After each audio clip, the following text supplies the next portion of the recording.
Pocos temas en la teología cristiana despiertan tanta emoción y debate como la cuestión de la salvación.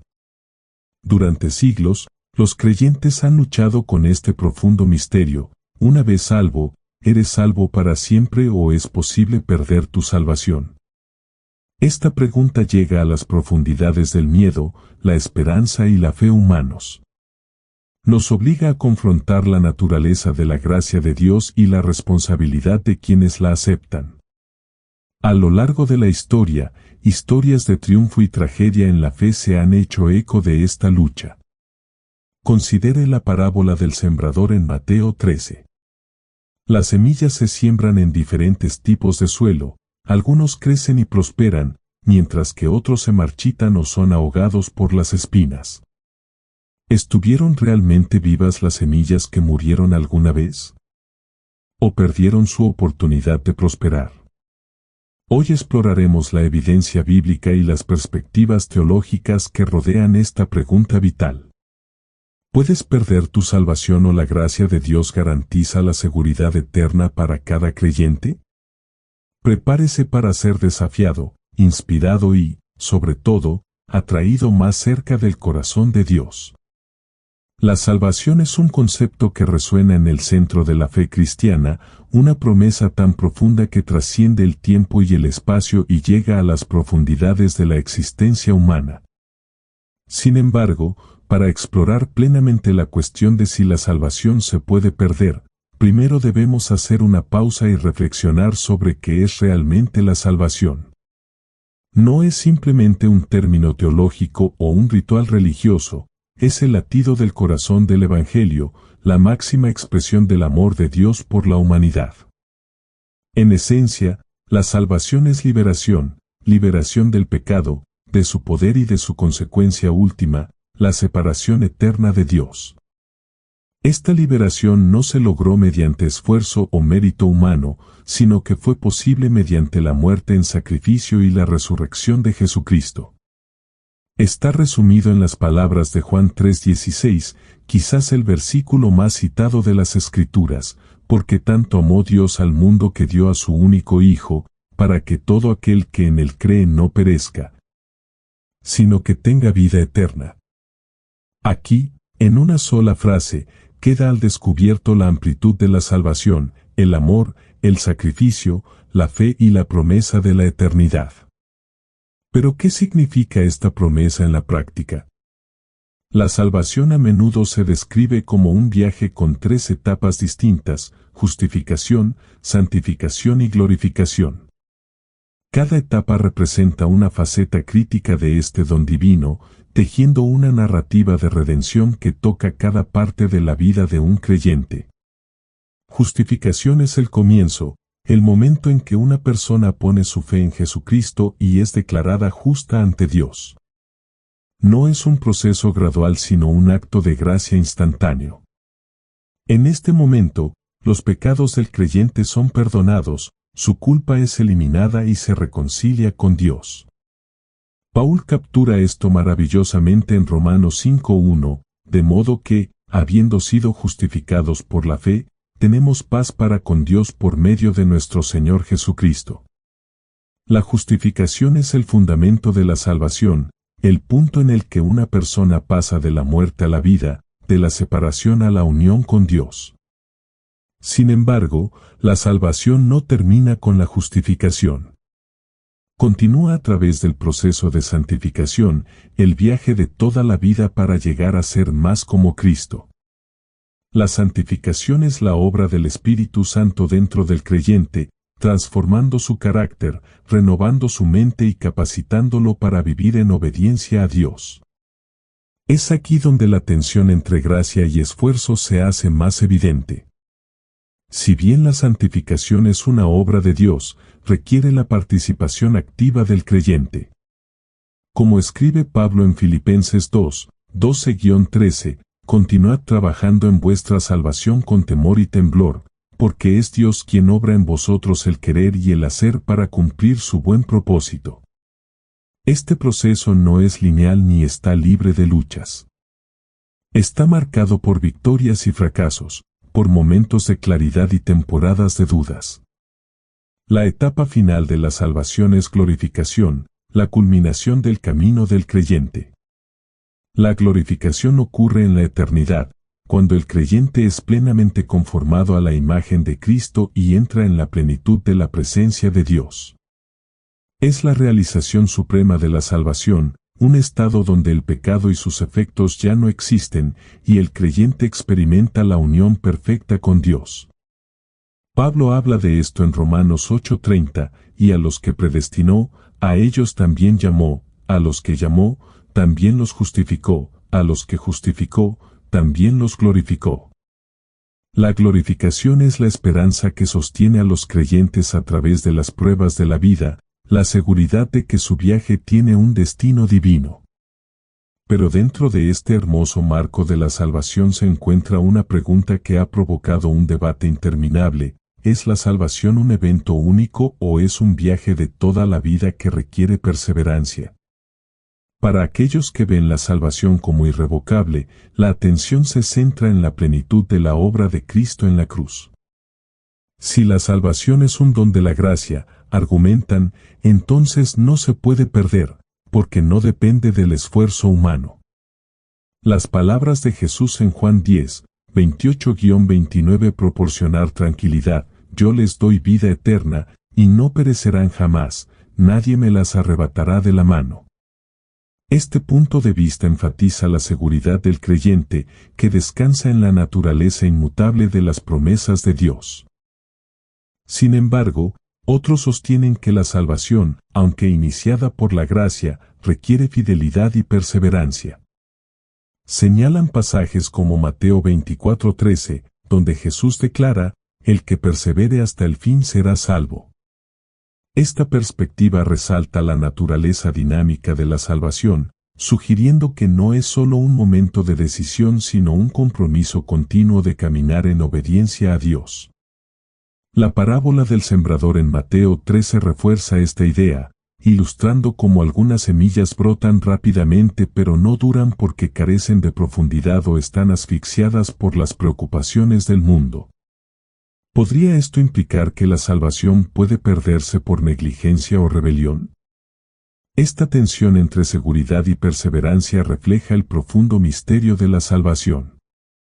Por un lado, es un don gratuito, una declaración del amor de Dios que no se puede ganar ni devolver.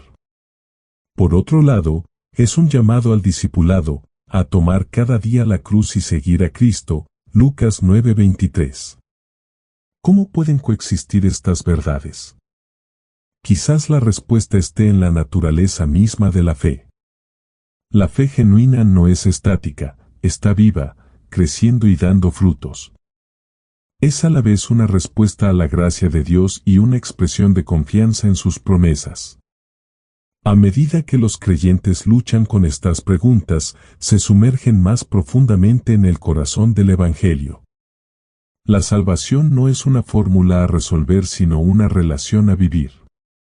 Es la historia de Dios llegando a la humanidad, de la gracia que cubre el pecado, de un amor que transforma y sostiene.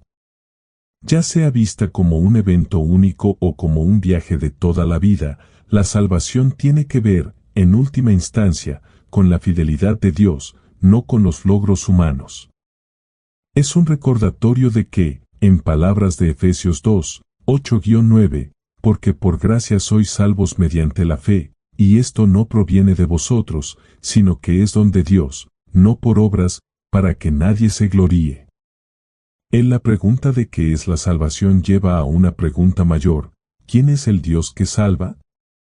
Él es el Creador que amó tanto al mundo como para dar a su Hijo. Él es el Redentor que llama a los quebrantados a sí mismo.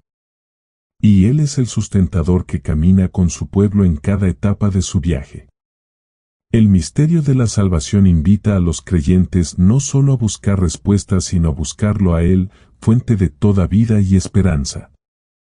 El concepto de seguridad eterna, a menudo plasmado en la frase una vez salvo, salvo para siempre, se erige como una de las doctrinas más reconfortantes y, sin embargo, profundamente debatidas en la teología cristiana. Es una promesa que, para quienes la abrazan, ofrece una seguridad inquebrantable, La salvación, una vez concedida por Dios, nunca puede ser revocada. Esta creencia tiene sus raíces en la idea de que la salvación no depende del esfuerzo o mérito humano, sino que es enteramente una obra de Dios, sostenida por su gracia y anclada en su carácter. Para entender el argumento a favor de la seguridad eterna, debemos comenzar con las palabras de Jesús mismo. En Juan 10, 28-29, declara con una claridad que resuena a través de generaciones: yo les doy vida eterna, y no perecerán jamás, nadie me las arrebatará de la mano. Mi Padre, que me los ha dado, es mayor que todos, nadie podrá arrebatarlas de la mano de mi Padre. Estos versículos hablan de la permanencia de la relación entre el buen pastor y sus ovejas. La seguridad que se ofrece aquí no se basa en la capacidad de la oveja para permanecer fiel, sino en la capacidad del pastor para proteger y preservar. Es una promesa de vida eterna, salvaguardada por la omnipotencia de Dios.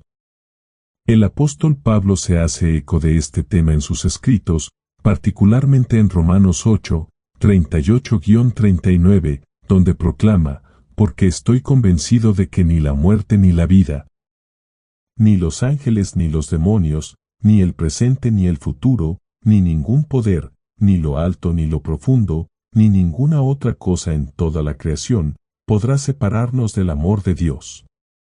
Eso es en Cristo Jesús nuestro Señor. Este pasaje es un crescendo de seguridad, una declaración de que nada, ni siquiera las fuerzas de lo sobrenatural o el peso del tiempo, puede cortar el vínculo entre un creyente y su Salvador. La convicción de Pablo no tiene sus raíces en la capacidad humana, sino en el amor y el poder incesantes de Dios. Un elemento central de la doctrina de la seguridad eterna es la suficiencia del sacrificio de Cristo. El argumento es simple pero profundo: si la salvación es un don de la gracia, que no se puede ganar en absoluto mediante el esfuerzo humano, entonces no puede deshacerse por el fracaso humano. La obra de Cristo en la cruz no fue parcial ni condicional, estaba completo. Su último grito de "está terminado", Juan 19:30, no fue una declaración de victoria temporal sino de logro eterno. Sugerir que la salvación podría perderse, argumentan sus defensores, implicaría que el sacrificio de Cristo fue insuficiente para cubrir pecados futuros, una noción que contradice el corazón mismo del Evangelio. Esta perspectiva también se basa en el concepto de la soberanía de Dios. Si Dios es quien inicia la salvación, entonces es su prerrogativa sostenerla. En Filipenses 1:6, escribe Pablo: el que comenzó en vosotros la buena obra, la perfeccionará hasta el día de Cristo Jesús.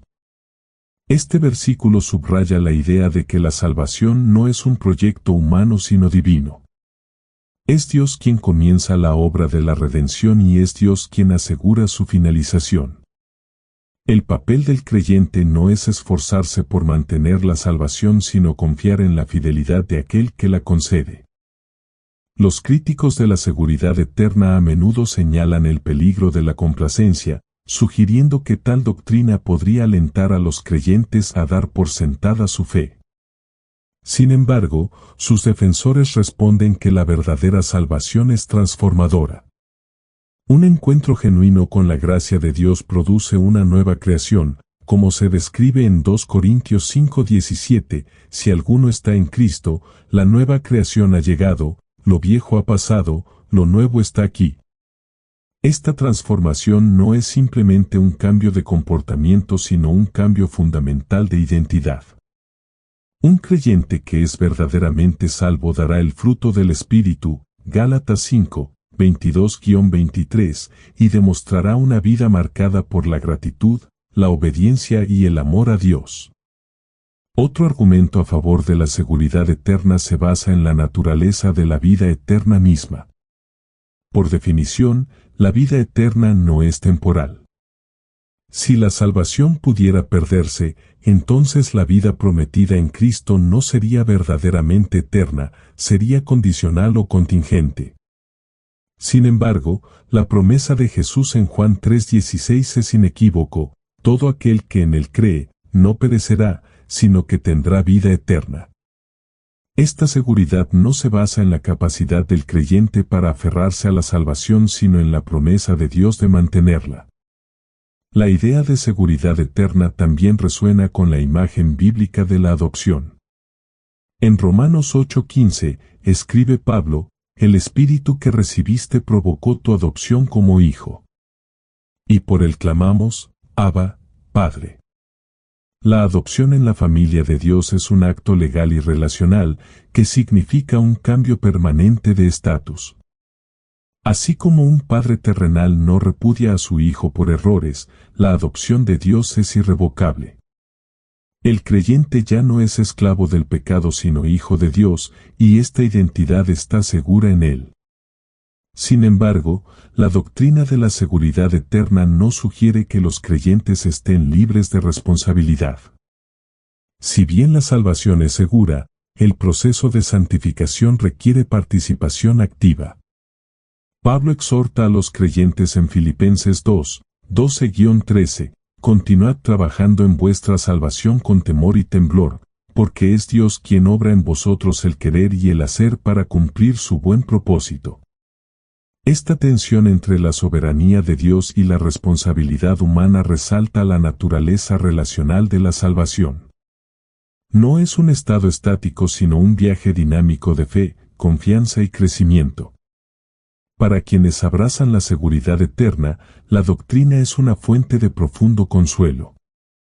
Habla del carácter inmutable de Dios, cuya fidelidad no depende de la actuación humana. Recuerda a los creyentes que la salvación no es un regalo frágil que debe guardarse, sino una promesa sólida en la que confiar. Y los invita a descansar con la seguridad de que, sin importar las pruebas o fracasos que enfrenten, su lugar en la familia de Dios está seguro. Sin embargo, esta seguridad no es una invitación a la complacencia sino un llamado a la adoración y la obediencia. El creyente que verdaderamente comprende la profundidad de la gracia de Dios no la tratará a la ligera sino que responderá con una vida de gratitud y devoción. ¿Cómo escribe Pablo en Romanos 6:1-2, seguiremos pecando para que la gracia aumente? De ninguna manera. Somos los que hemos muerto al pecado, ¿cómo podremos seguir viviendo en él? La seguridad eterna, lejos de alentar el pecado, inspira un compromiso más profundo de vivir para aquel que nos ha salvado. El argumento a favor de la seguridad eterna depende en última instancia del carácter de Dios, su amor, su poder y su fidelidad. Es una doctrina que desafía a los creyentes a confiar no en su propia capacidad para permanecer fieles sino en la naturaleza inmutable del Dios que los llama suyos. Es un recordatorio de que la salvación es un regalo, dado gratuitamente y eternamente seguro, porque está en manos de aquel que posee la eternidad. Los pasajes de advertencia de las Escrituras despiertan un profundo sentido de misterio y urgencia. Nos obligan a lidiar con la tensión entre la reconfortante promesa de seguridad eterna y las duras advertencias sobre el abandono de la fe. Estas advertencias no son meramente teóricas, son profundamente personales y vívidamente ilustradas en la Biblia, lo que deja a los lectores con preguntas que desafían su comprensión de la gracia de Dios. La responsabilidad humana y la naturaleza de la salvación. Uno de los pasajes más aleccionadores aparece en Hebreos 6:4-6, donde el autor escribe: es imposible que aquellos que una vez fueron iluminados, que gustaron el don celestial, que participaron del Espíritu Santo, y que se han apartado, vuelvan al arrepentimiento. El lenguaje es crudo y las implicaciones inquietantes. Describe a personas que han experimentado la luz de la verdad de Dios, probado sus bendiciones e incluso compartido la obra del Espíritu Santo, pero de alguna manera se han alejado. ¿Qué podría llevar a alguien tan profundamente inmerso en las cosas de Dios a apartarse? ¿Y por qué el autor sugiere que la restauración es imposible? Este pasaje ha sido durante mucho tiempo un punto central del debate teológico. Algunos argumentan que se refiere a aquellos que nunca fueron verdaderamente salvos, cuya fe era más superficial que genuina. Otros sostienen que describe a creyentes que, por rebelión o negligencia deliberada, han roto su relación con Dios. Las imágenes son inquietantes y evocan la idea de alguien que se encuentra a las puertas de la eternidad solo para regresar, rechazando la misma gracia que una vez los acercó. Igualmente enigmática es la enseñanza de Jesús en el parábola de la vid y los sarmientos, encontrado en Juan 15. Él dice: si no permanecéis en mí, seréis como pámpano que se desecha y se seca, esas ramas se recogen, se arrojan al fuego y se queman. Juan 15:6. Aquí la metáfora es vívida e inquietante. La vid representa a Cristo, los pámpanos a sus seguidores. Permanecer en Él es permanecer en su amor, recibir vida y alimento de su presencia. Pero ¿qué pasa con esas ramas que se marchitan y son desechadas? ¿Sugiere esto que la salvación está condicionada a una conexión continua con Cristo y que la desconexión resulta en la muerte espiritual? Esta parábola introduce un elemento crucial, la necesidad de permanecer en Cristo. La imagen de una vid subraya la naturaleza orgánica y dinámica de la relación entre el creyente y el Salvador. Un pámpano no puede sobrevivir separado de la vid, y una vida desconectada de Cristo finalmente se marchita.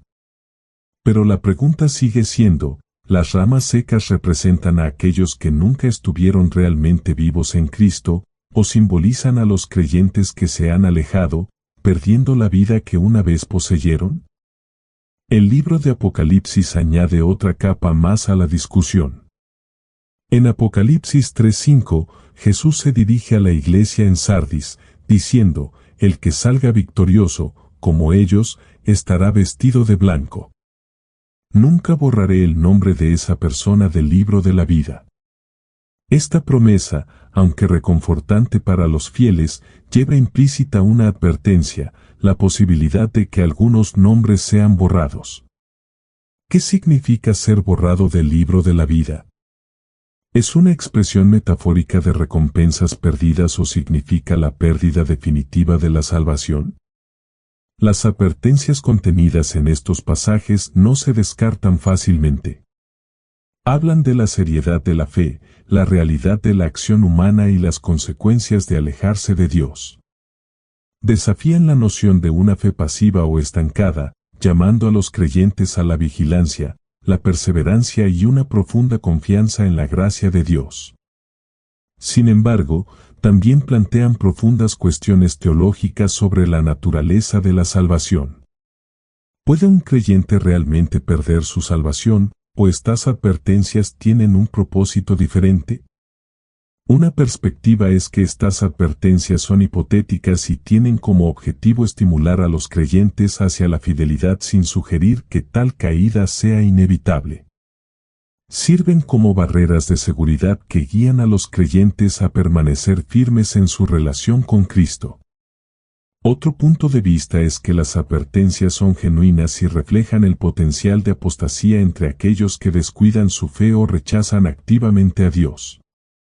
Esta interpretación enfatiza la responsabilidad humana, sugiriendo que si bien la salvación es iniciada por Dios, requiere cooperación y compromiso continuos.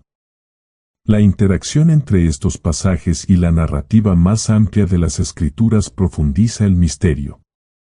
Por un lado, la Biblia asegura a los creyentes la fidelidad de Dios y la seguridad de sus promesas. Versos como Romanos 8, 38-39, que afirman que nada puede separarnos del amor de Dios, son pilares de esperanza. Por otro lado, las advertencias de Hebreos, Juan y Apocalipsis nos recuerdan que la fe no es un estado estático sino un viaje dinámico. Nos llaman a examinar nuestros corazones, para asegurarnos de que nuestra fe no sea simplemente un asentimiento intelectual sino una relación viva y permanente con Cristo. Los pasajes de advertencia también invitan a reflexionar sobre la naturaleza de la voluntad humana.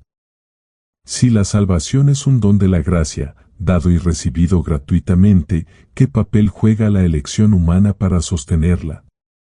¿Son las advertencias un reconocimiento de la libertad del creyente para alejarse de la gracia de Dios, o revelan las consecuencias de una fe que nunca estuvo verdaderamente arraigada?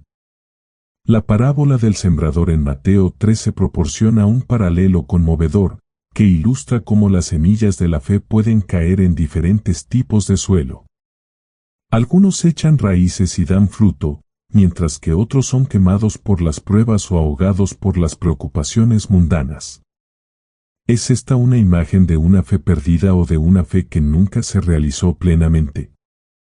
En última instancia, estos pasajes de advertencia nos llevan a la tensión entre la soberanía divina y la responsabilidad humana.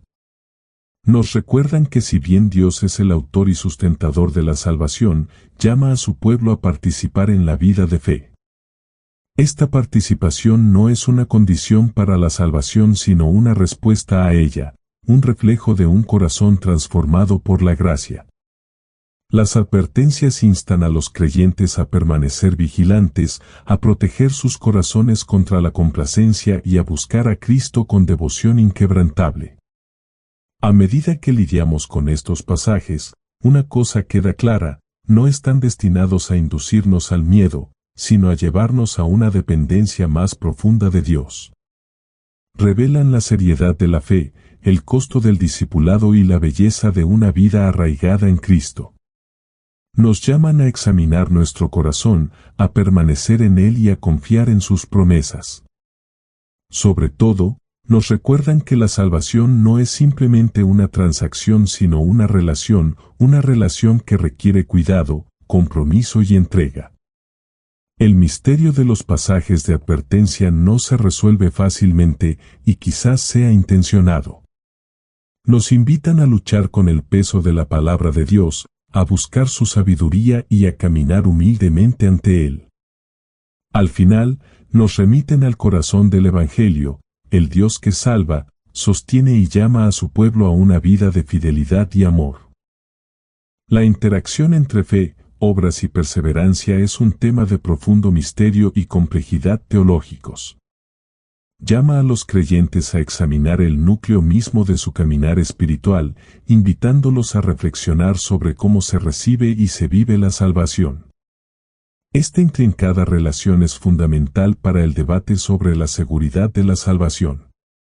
¿Se puede perder la salvación por falta de obras o de perseverancia, o estos aspectos simplemente revelan la autenticidad de la fe? Las Escrituras ofrecen ricas ideas, pero también dejan espacio para la contemplación y la reverencia, desafiando a los creyentes a buscar profundamente la comprensión. En el centro de esta discusión se encuentra Efesios 2, 8-9, donde el apóstol Pablo declara con inquebrantable claridad: porque por gracia sois salvos mediante la fe, y esto no proviene de vosotros, sino que es don de Dios, no por obras, para que nadie se gloríe.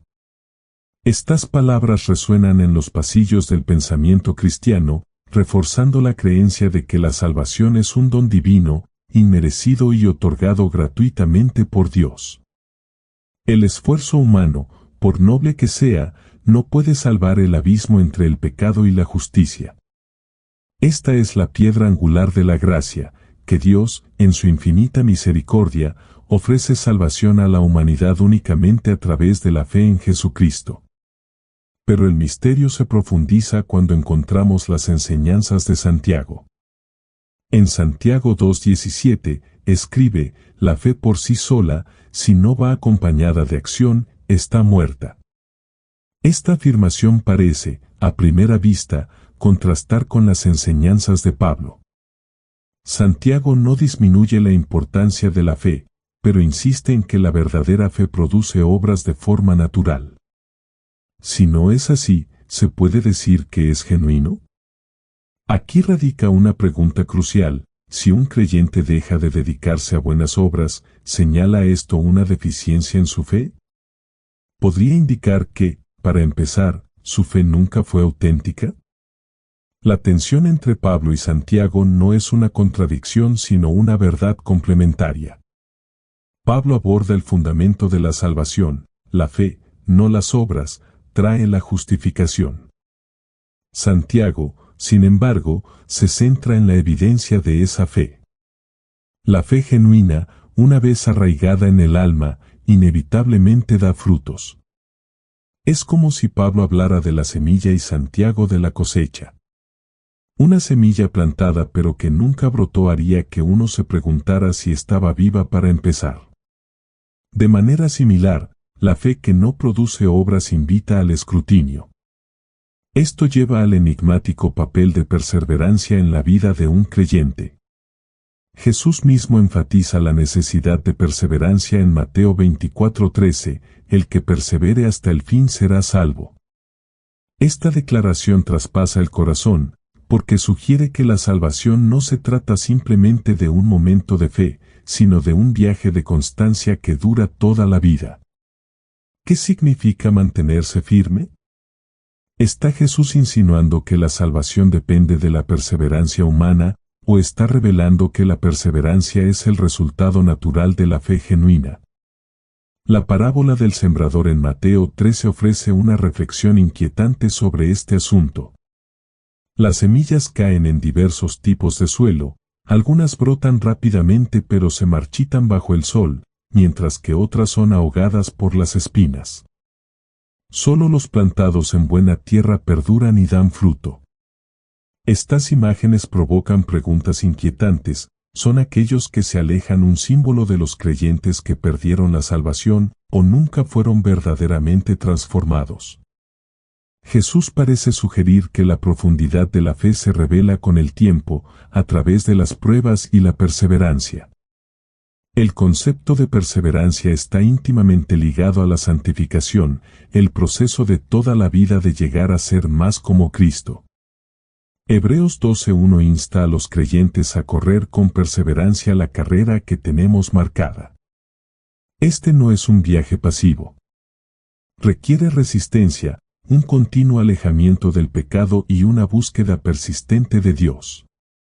El camino no está exento de dificultades. Sin embargo, esta perseverancia no depende únicamente de la fuerza humana. Filipenses 2:12-13 ilumina el misterio: continuad trabajando en vuestra salvación con temor y temblor, porque es Dios quien obra en vosotros el querer y el hacer para cumplir su buen propósito. Aquí convergen la responsabilidad humana y el empoderamiento divino. Los creyentes están llamados a perseverar, pero es Dios quien les permite hacerlo. Este delicado equilibrio plantea otra pregunta profunda: si alguien no persevera, ¿significa que ha perdido su salvación o revela que nunca la poseyó verdaderamente? La Biblia advierte sobre el peligro de la apostasía, pero también ofrece esperanza en la gracia sustentadora de Dios. Jesús habla en Juan 6:39, dicho: y esta es la voluntad del que me envió, que no pierda a ninguno de todos los que me ha dado, sino que los resucite en el día postrero. Esta promesa sugiere que aquellos que verdaderamente pertenecen a Cristo serán preservados. Sin embargo, la experiencia humana de lucha y deambulación complica esta seguridad. Considere la vida de Judas Iscariote, quien caminó junto a Jesús, fue testigo de milagros y escuchó enseñanzas divinas, pero finalmente traicionó al Salvador. ¿Perdió Judas la salvación o nunca estuvo realmente alineado con Cristo? Compare esto con Pedro, quien negó a Jesús 3 veces pero luego fue restaurado. La diferencia no radica en el fracaso sino en el arrepentimiento y la perseverancia. La historia de Judas es de trágica desesperación, mientras que la de Pedro es de redención y fe duradera. Las obras, entonces, sirven como un espejo que refleja la condición del corazón. La vida de un creyente debe irradiar el fruto del Espíritu: amor, gozo, paz, paciencia, bondad, fidelidad, mansedumbre y dominio propio. Gálatas 5:22-23. Estas virtudes no son el medio de la salvación sino su evidencia. Si están ausentes, exige introspección.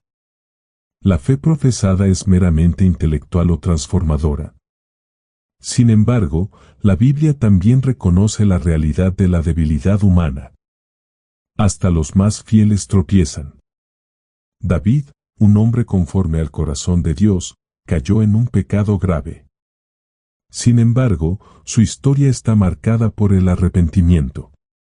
El salmista llora Salmo 51 horas y 10 minutos, crea en mí, oh Dios, un corazón puro, y renueva dentro de mí un espíritu firme. Esta súplica refleja el corazón de quien, a pesar del fracaso, se aferra a Dios. No es la perfección sin pecado sino la fe persistente lo que caracteriza al verdadero creyente. La misteriosa relación entre fe, obras y perseverancia apunta en última instancia a la gracia de Dios. La salvación comienza y termina con Él. Sin embargo, las Escrituras invitan a los creyentes a participar activamente en esta relación divina. 2 Pedro 1:10 exhorta, por tanto, hermanos míos, esforzaos por confirmar vuestra vocación y elección. Este no es un llamado a ganar la salvación sino a vivir de una manera que refleje su realidad. La perseverancia, entonces, es a la vez un don y una responsabilidad.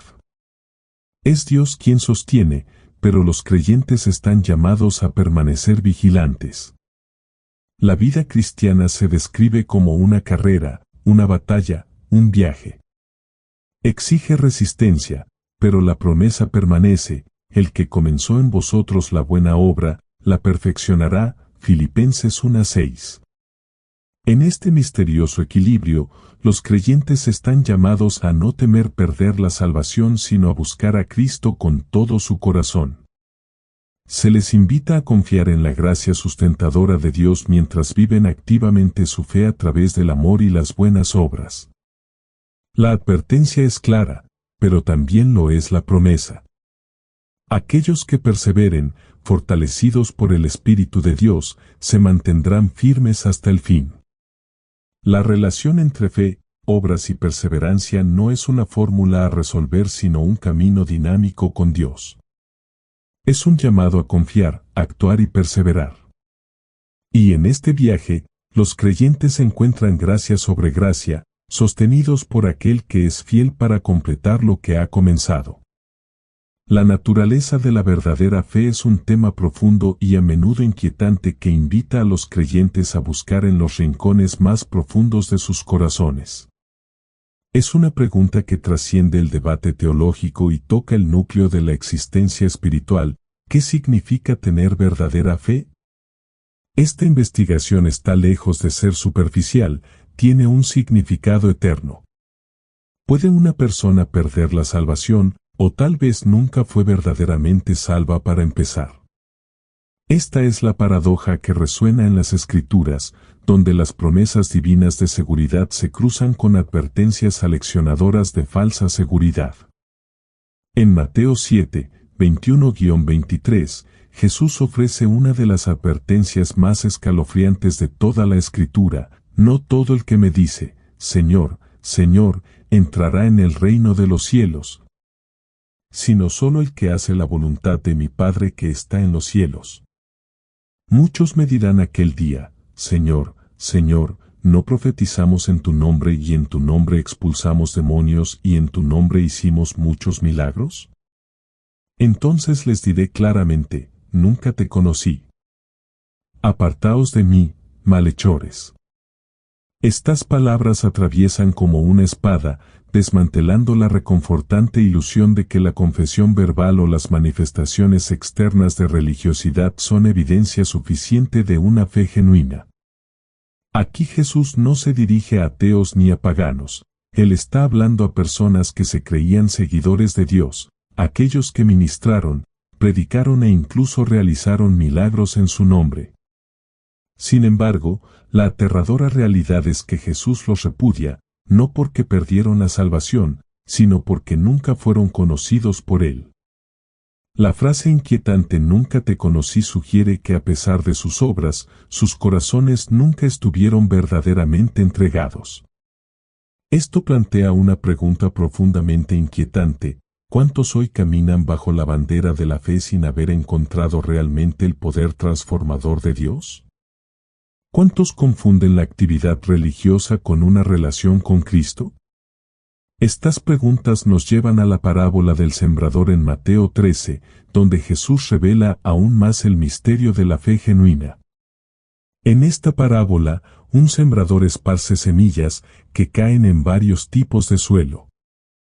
Algunas semillas caen en el camino, donde los pájaros las devoran, otros caen sobre suelo rocoso, brotan rápidamente pero se marchitan bajo el sol abrasador debido a sus raíces poco profundas. Algunos caen entre espinas, donde son ahogados por los cuidados y riquezas de la vida. Solo las semillas que caen en buena tierra crecen, florecen y dan fruto. Esta parábola no es simplemente una lección de imaginería agrícola, sino un comentario penetrante sobre el corazón humano y las variadas respuestas a la palabra de Dios. El suelo pedregoso y el terreno espinoso simbolizan a aquellos que inicialmente reciben la palabra con entusiasmo pero no perseveran. Su fe parece genuina a primera vista, pero carece de profundidad y resiliencia. Las pruebas, las tentaciones y las distracciones mundanas sofocan su crecimiento. ¿Fueron realmente salvos estos individuos alguna vez, o su fe fue superficial desde el principio? Jesús no responde explícitamente a esto, pero la implicación es clara: la fe auténtica perdura, mientras que la fe falsa se marchita. Esto nos lleva a una característica definitoria de la verdadera fe: fruto duradero. En Gálatas 5, 22-23, Pablo describe vívidamente el fruto del Espíritu como amor, alegría, paz, paciencia, bondad, fidelidad, mansedumbre y dominio propio. Estas virtudes no son mejoras opcionales para la vida de un creyente, son el resultado inevitable de un corazón verdaderamente transformado por el Espíritu de Dios. Así como un árbol sano naturalmente da buenos frutos, una vida arraigada en Cristo refleja inevitablemente su carácter. Pero los frutos no se producen de la noche a la mañana. Crece a través de temporadas de poda, cuidado y perseverancia. La verdadera fe se prueba, se refina en el horno de las pruebas y se demuestra genuina por su resistencia. James afirma esto en Santiago 1, 3-4. Porque sabéis que la prueba de vuestra fe produce perseverancia. Dejad que la perseverancia acabe su obra para que seáis maduros y completos, sin que os falte nada. El camino de la fe no es un camino fácil, sino marcado por la lucha y la firmeza. Es a través de este proceso de refinamiento que la fe revela su autenticidad. Además, Jesús enfatiza repetidamente que la obediencia es evidencia de un verdadero discipulado. En Juan 14:15, afirma claramente: si me amas, guarda mis mandamientos. La obediencia no es un medio para ganar la salvación, sino un flujo natural de amor genuino por Cristo. Donde no hay deseo de obedecer, ni hambre de justicia, uno debe preguntarse si la verdadera fe está presente en absoluto. Jesús contrasta esto en Mateo 7, 16-17, por sus frutos los reconoceréis. ¿Se recogen uvas de los espinos o higos de los abrojos? Asimismo, todo buen árbol da buenos frutos, pero el árbol malo da malos frutos. La evidencia de la fe no está solo en las palabras, sino en la transformación de la vida. Sin embargo, debemos andar con cuidado. La producción de frutos no es instantánea ni siempre visible al ojo humano. Un creyente puede luchar, vacilar e incluso deambular. La presencia del pecado en la vida de un creyente no niega automáticamente la salvación, porque las Escrituras reconocen la debilidad humana. Sin embargo, un patrón de pecado impenitente y desobediencia persistente pone en duda la autenticidad de la fe. Un Juan 3:9 enfrenta esto directamente: ninguno que es nacido de Dios seguirá pecando porque la simiente de Dios permanece en él, no pueden seguir pecando porque han nacido de Dios. Esto no habla de perfección sin pecado, sino de un corazón transformado que no puede morar cómodamente en el pecado. Un verdadero creyente está afligido por el pecado, impulsado al arrepentimiento y continuamente busca restauración en su relación con Dios. Esta es una distinción crítica. Judas Iscariote y Pedro pecaron gravemente, uno traicionó a Cristo y el otro lo negó. Sin embargo, Judas fue llevado a la desesperación y la destrucción, mientras que Pedro fue llevado al arrepentimiento y la restauración. La diferencia no estaba en la gravedad de sus pecados, sino en el estado de sus corazones. Esto lleva a una realidad aleccionadora: el autoengaño es posible. El corazón humano es complejo y engañoso. Es posible creer intelectualmente en Dios sin rendirse jamás a Él. Santiago 2:19 advierte: ¿crees que hay un Dios? Bien. Incluso los demonios lo creen, y se estremecen. La mera creencia en la existencia de Dios no es fe salvadora. La verdadera fe implica confianza, entrega y transformación. Es relacional, no solo intelectual. Además, la verdadera fe está marcada por la perseverancia. Hebreos 3:14 declara: hemos llegado a compartir en Cristo si realmente mantenemos nuestra convicción original firmemente hasta el final. Esta perseverancia no es autogenerada sino sostenida por Dios. Filipenses 1:6 ofrece esperanza: el que comenzó en vosotros la buena obra, la perfeccionará hasta el día de Cristo Jesús. Dios es tanto el autor como el consumador de la fe, pero llama a los creyentes a permanecer firmes. Al final, la naturaleza de la verdadera fe no es algo que deba asumirse casualmente. Exige examen. Pablo insta a entrar 2 Corintios 13:5, examinaos a vosotros mismos si estáis en la fe, ponte a prueba. Este no es un llamado a vivir con miedo sino una invitación a buscar la autenticidad. Es un llamado a abandonar la religión superficial y abrazar una relación viva y respirable con Dios. La verdadera fe es un misterio, un don divino y una respuesta humana. Está marcado por la entrega, evidenciado por el fruto y demostrado por la perseverancia. No se puede fingir, porque Dios ve más allá de las apariencias exteriores hasta lo más profundo del corazón. Salmo 139, 23-24 captura esta oración: examíname, Dios, y conoce mi corazón, ponme a prueba y conoce mis pensamientos ansiosos. Mira si hay en mí algún camino ofensivo y guíame por el camino eterno. En este misterio, los creyentes son llamados a descansar en la gracia de Dios mientras caminan en obediencia. Se les invita a confiar en su poder sustentador mientras buscan diligentemente su presencia. Porque al final no basta con decir Señor, Señor, hay que ser conocido por Él. Y a aquellos a quienes Dios conoce, los retiene para siempre. La cuestión de si la salvación se puede perder nos lleva a enfrentar uno de los aspectos más profundos y misteriosos de la fe, la naturaleza misma y la soberanía de Dios. Esta investigación trasciende el debate teológico y toca las partes más profundas de la existencia humana, planteando preguntas eternas sobre la justicia divina, la misericordia y la voluntad inquebrantable de Dios. Al contemplar esto, se nos invita no solo a analizar la doctrina, sino a mirar dentro del corazón del Creador mismo, su justicia que responsabiliza a la humanidad.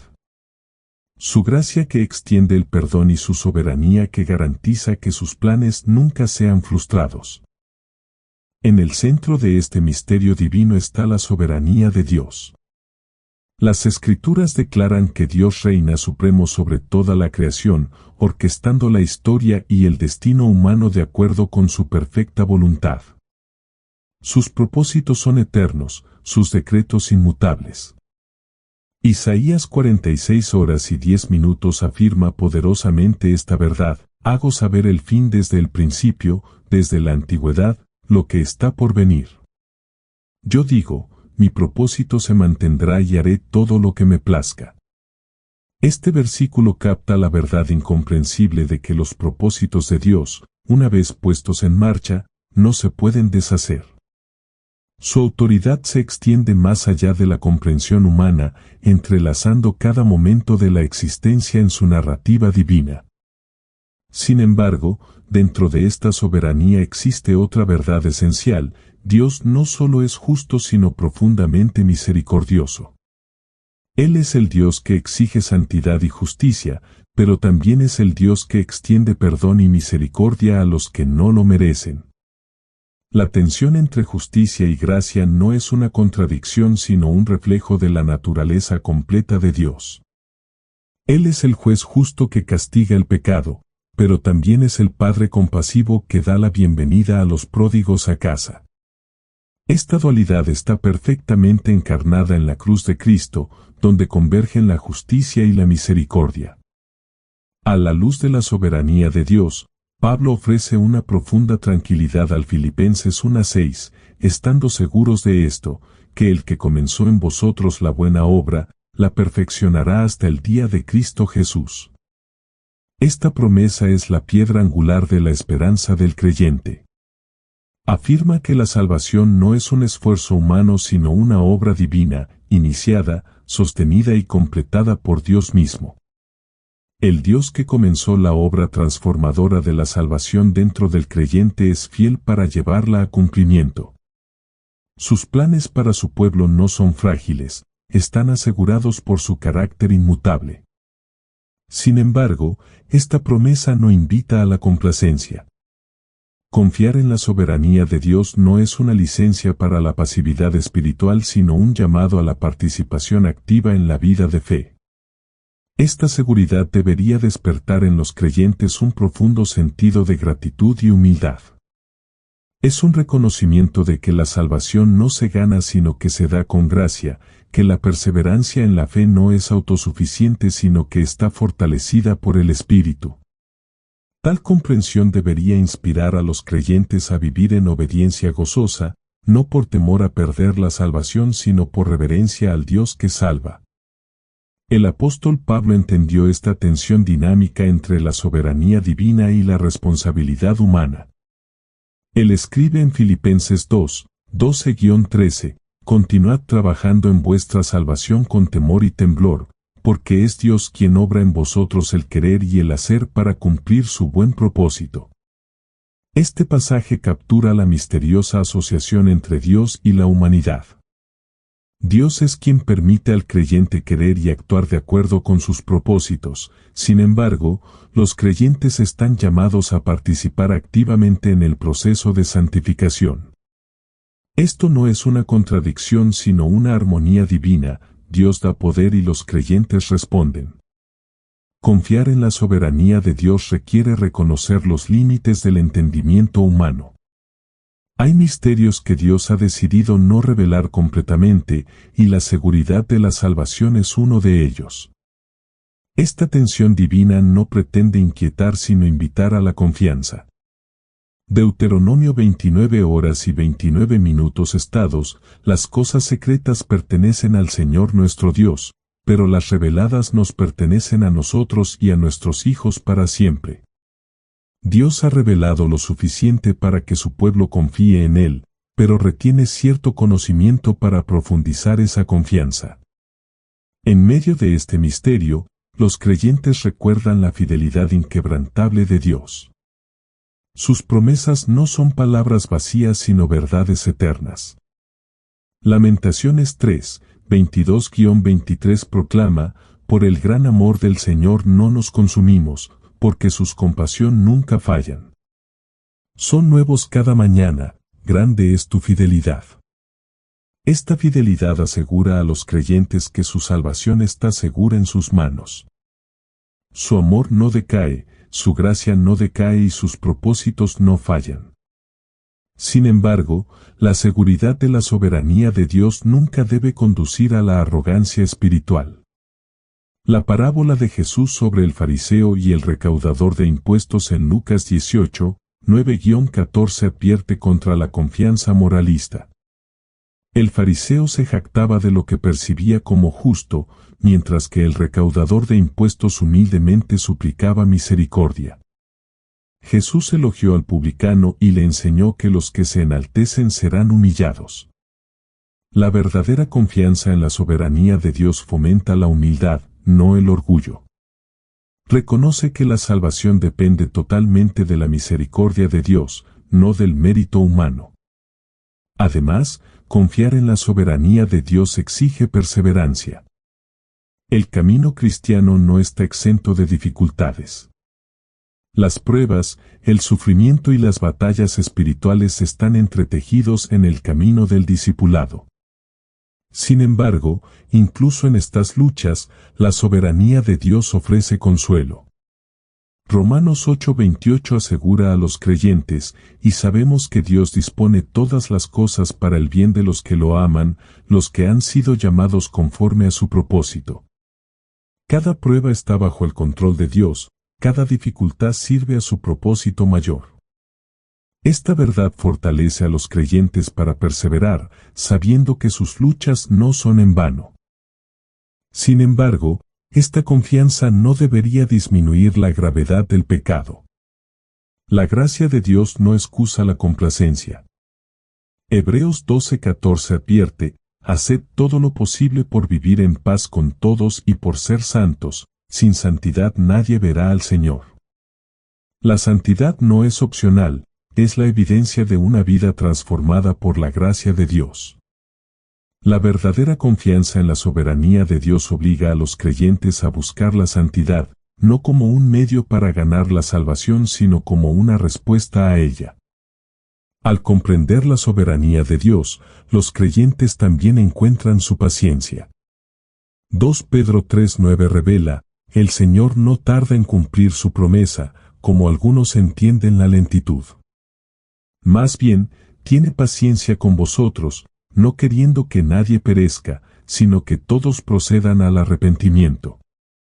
La paciencia de Dios es un reflejo de su misericordia, que ofrece tiempo para el arrepentimiento y el crecimiento. Sin embargo, esta paciencia no debe confundirse con indiferencia. El llamado al arrepentimiento y la obediencia es urgente y real. En última instancia, confiar en la soberanía de Dios lleva a los creyentes a un lugar de entrega.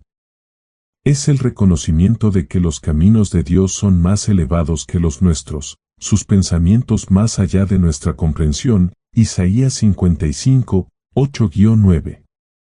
Es una invitación a descansar en sus promesas, a caminar en obediencia y a confiar en que Él está obrando todas las cosas según su perfecta voluntad. Esta confianza no elimina preguntas o dudas, pero ancla a los creyentes en el carácter inmutable de Dios. Los obliga a vivir con gratitud, humildad y una búsqueda incesante de la santidad. La salvación, asegurada por la soberanía de Dios, no es una posesión frágil sino una promesa firme. Y en esa promesa, los creyentes encuentran paz, no porque se aferran firmemente a Dios, sino porque Dios se aferra firmemente a ellos.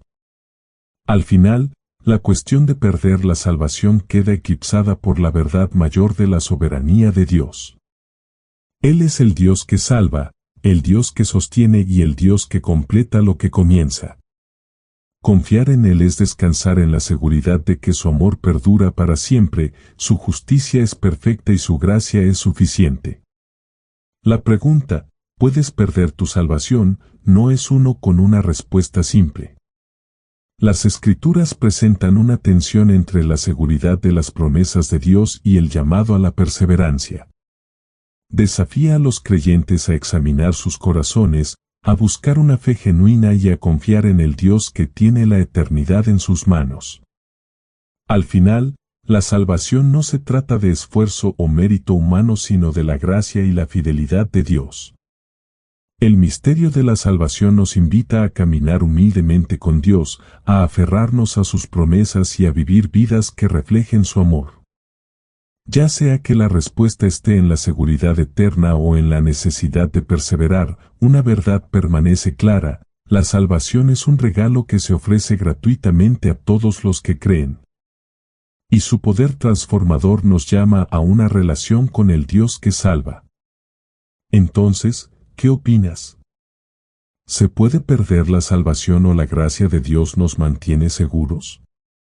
El camino hacia la comprensión de este misterio comienza con buscarlo, y es un viaje que vale la pena emprender.